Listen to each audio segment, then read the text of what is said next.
speak next. Mr. Smith.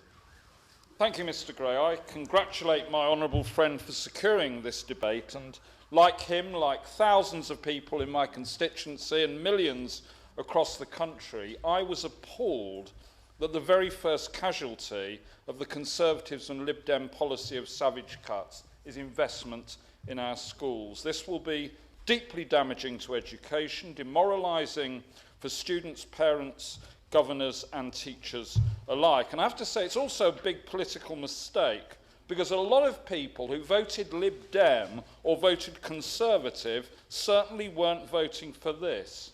And when people think of this government in future, they will remember that the very first thing they did was to take the axe to our schools. Now, I want to highlight casualties amongst schools in my constituency. Iffley Mead School, a great special school, Ofsted rated outstanding for care, guidance and support, and for personal development and well-being, and good in all other respects. It was anticipating a total replacement of outdated buildings with state-of-the-art teaching areas for special needs, residential accommodation for looked-after children, and respite facilities for families in need of additional support.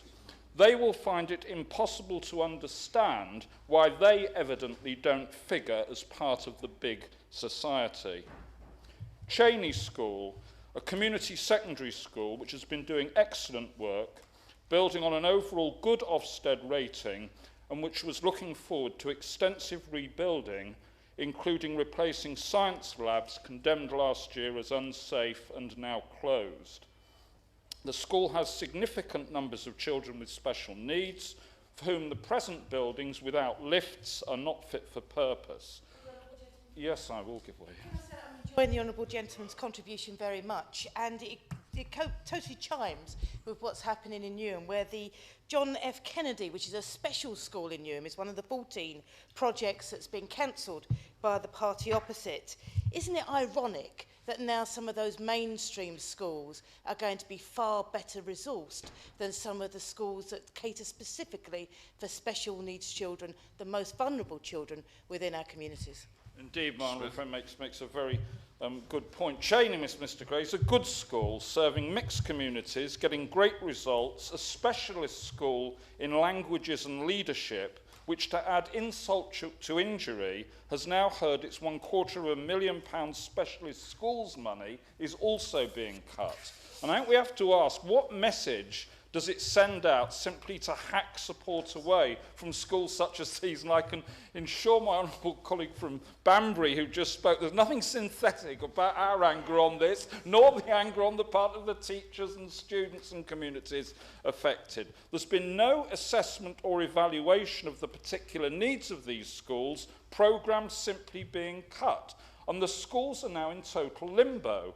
They're told building schools for the future is cancelled, yet they don't know what, if any, resource will be available to meet their pressing needs. It is a kick in the teeth for everybody who cares about these schools and has been working hard for their success. And I would like to ask the Minister, in reply, what his message is to these schools for the future. Can I also, Mr. Gray, in the time available, press the case of Bayards Hill Primary School, due for total rebuilding and approved a couple of years ago for primary capital grant.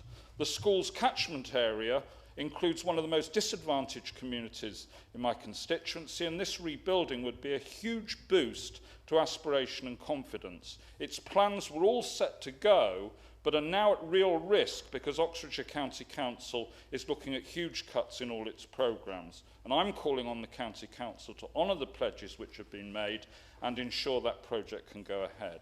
Mr. Gray, this whole saga of school cuts is a shameful indictment of the priorities of the coalition government, who are diverting resources from good schools with a proven track record and a clear need for investment to the damaging ideological experiment of their so-called free schools. Let's remember that's where this money is going. And if the government were listening to parents, teachers and governors, they would abandon this damaging policy now and reinstate investment in the schools in our communities so they can deliver the best opportunities and standards. If the government doesn't listen, everyone will know in the years to come how the first big message from this coalition government was that where Labour invested in the future of our schools and brought hope and opportunity, the Conservatives and Lib Dems brought cuts and despair. It's a tragedy, Mr Gray, that children's education is paying the price for their monumental misjudgment. Ms Jessica Lee.